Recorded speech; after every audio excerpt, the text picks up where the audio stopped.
Vamos a tomar contacto de inmediato a esta hora con el doctor Javier Zúñiga, el ex consultor y analista político, analista económico, gerente general de Asfinsa, ¿no? Porque acaba de presentar un informe sobre la evolución y perspectiva de la economía latinoamericana y la situación de Perú. Qué gusto saludarlo, doctor Zúñiga, muy amable, como siempre, muy gentil.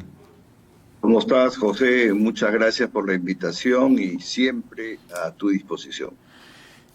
Siempre molestándolo, usted es analista económico, siempre está trazando la evolución, la perspectiva de nuestra economía, ¿no? Acaba de presentar una evolución y perspectiva de la economía latinoamericana y para también ver el lado peruano, ¿no? Veamos un poco el panorama latinoamericano. ¿Cómo se ha presentado el 2023 para luego hacer un comparativo con el país? La economía latinoamericana ha tenido resultados de 2.5% de crecimiento en el 2023. Para el 2024 tendría un nivel de crecimiento de 2.7%, ¿no? Pero en el caso peruano, como en el caso chileno, los resultados de crecimiento han sido negativos.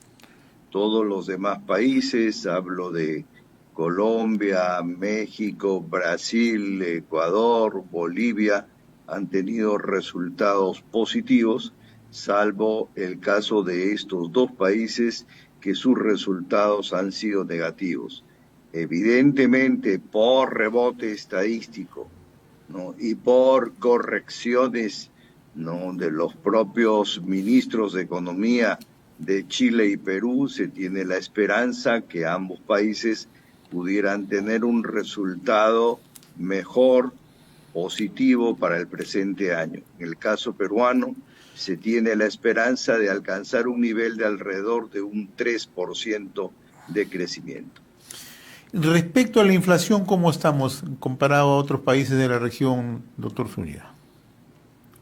La inflación en el año 2022 fue de 8.41 y en el 2023 ha sido de 3.15, muy cerca al nivel de exigencia del Banco Central, que es entre 1 y 3%.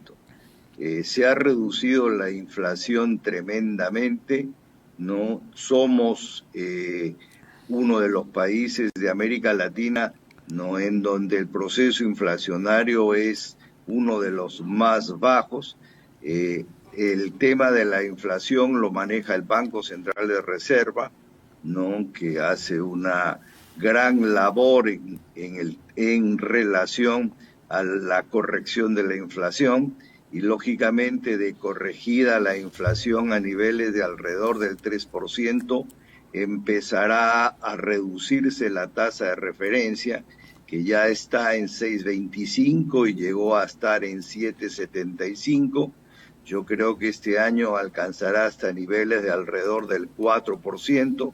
¿Y eso qué significa? Que se reducirían las tasas activas y las tasas pasivas en el sistema bancario, con lo cual se podría pedir mayor cantidad de créditos y la economía pueda reacomodarse y crecer en niveles no del 3% este año, sino tal vez en un nivel un poco mayor.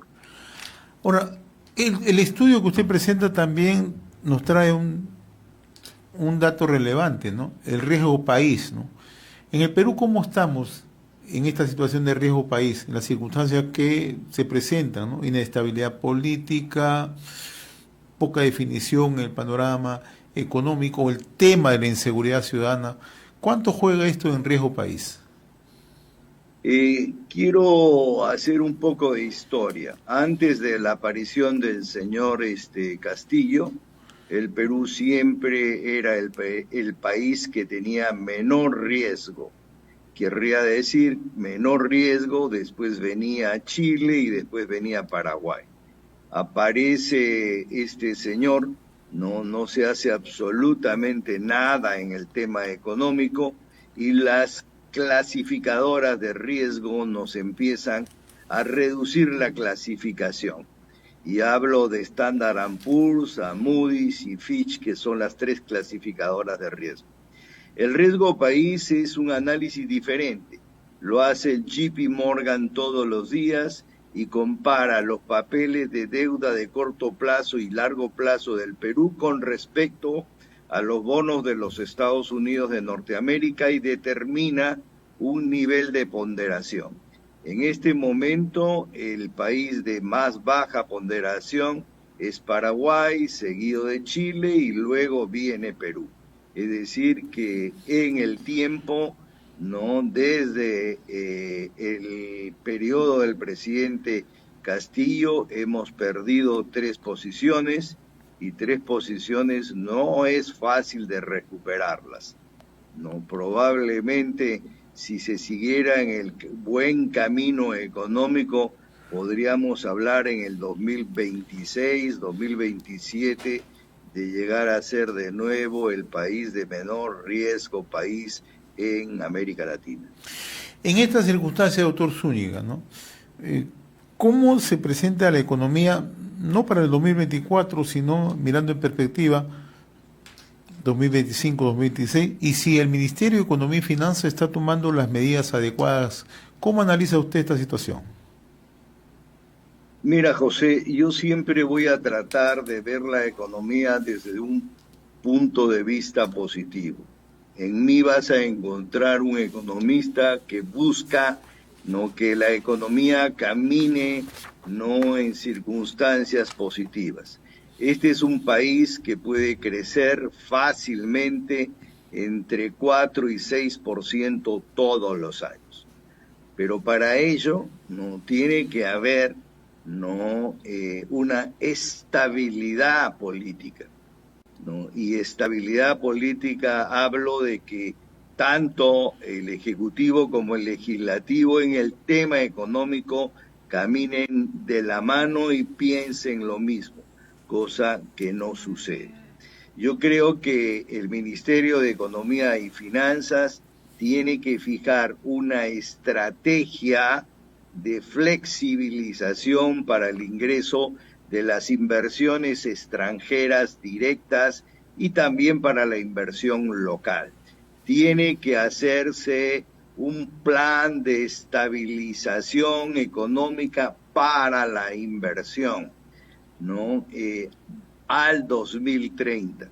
Por lo tanto, el Ejecutivo y el Legislativo tienen que no flexibilizar desde el punto de vista administrativo, desde el punto de vista fiscal, no a los inversionistas locales y extranjeros.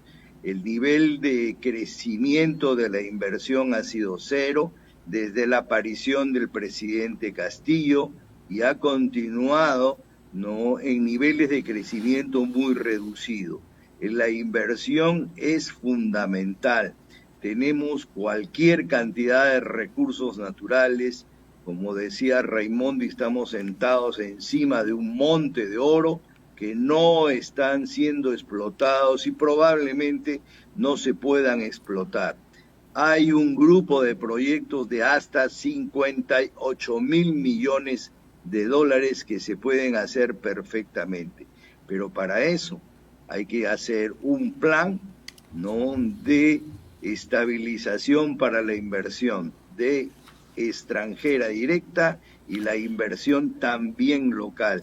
Y con eso yo creería que regresaríamos a los niveles de crecimiento del 4, 5, 6%. ¿Y qué importa que ocurran fenómenos del Niño o problemas climatológicos cuando siempre hay altos niveles de inversión extranjera directa en el Perú? Ahora, ¿qué medidas o qué señales claras tendría que dar el gobierno justamente para abrir la puerta a la inversión? Porque las veces que uno ve la participación del presidente del Consejo de Ministros, habla de inversión. La presidenta de la República habla de inversión de manera general. No puntualiza un tema, inversión privada. Parecería que la presidenta tiene proscrita en su vocabulario la palabra inversión privada. Por eso mi pregunta es, ¿qué señales claras se tienen que dar? Mira, José, cuando se tiene un conjunto de proyectos, no se hacen lo que se denomina un showroom, en donde se van a mostrar los proyectos a distintas plazas del mundo. Hablo de Nueva York, San Francisco, Tokio, Madrid y Londres, como plazas importantes. lo que tendría que hacer el primer ministro, el ministro de Economía, el presidente del Banco Central, el presidente de la Bolsa de Valores y también la propia presidenta, salir al exterior a vender los proyectos. No hay que abrir las puertas.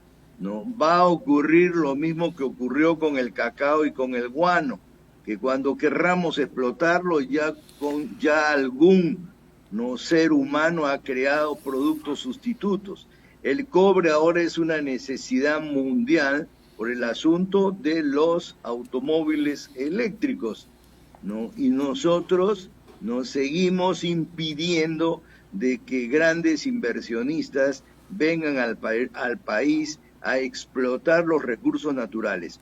Explotación que tiene que hacerse de manera reglamentaria, como por ejemplo, no llevándose bien con todas las comunidades aledañas, cumpliendo con todas las reglamentaciones ambientales y dándole a las comunidades aledañas también un porcentaje de rentabilidad.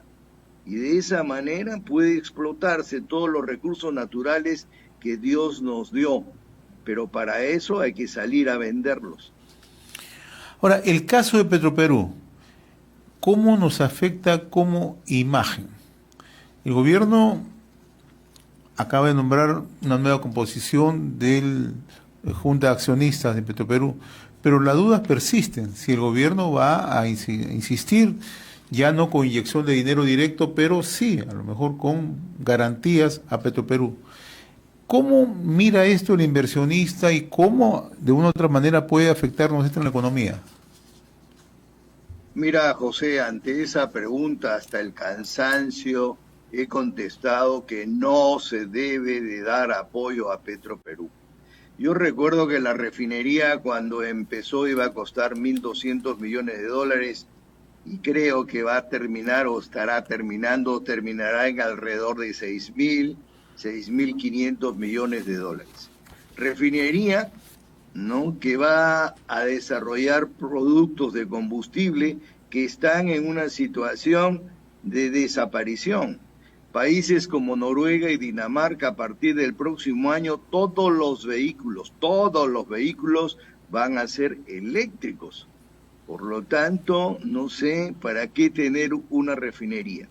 Por otro lado, desde el punto de vista de los estados financieros, las clasificadoras de riesgo ya han empezado a reducir la clasificación de Petroperú. Claro, veo que el ministro de Economía pues no aceptó el apoyo de los 3.150 millones de dólares. Veo que ahora ha cambiado la composición de la Junta General de Accionistas, en donde ahora es el Ministerio de Economía el que tiene la mayor fuerza. Espero que cambien a todo el directorio y coloquen a especialistas. En el Perú hay por lo menos unos 100, 150 especialistas en el sector petrolero, ¿no? Y la verdad de que no debería de darse ninguna garantía, ¿no?, a esta empresa, y esta empresa tiene que ver cómo salir del escollo en donde está, ¿no? Y por último, la posibilidad de privatizarla, porque francamente estamos colocando dinero, ¿no?, en una empresa que va camino a salida de mercado por efecto de, ¿no?, los automóviles eléctricos en el mundo en general. O sea, ¿cuál sería en este caso una salida ya sensata? Colocar en venta a Petroperú, un proceso concursal. Yo francamente en estas circunstancias haría eso, ¿no? Y venderlo por lo menos en una situación de compra de pasivos y de esa manera salir de una empresa, ¿no?, que francamente lo único que está haciendo es, ¿no?, dar resultados negativos que afectan la imagen del país y adicionalmente solicitan ayuda al Estado. Somos un país pobre y tenemos alrededor de 27.5% de peruanos en extrema pobreza y le seguimos metiendo dinero a Petroperú. A mí me parece francamente inaudito.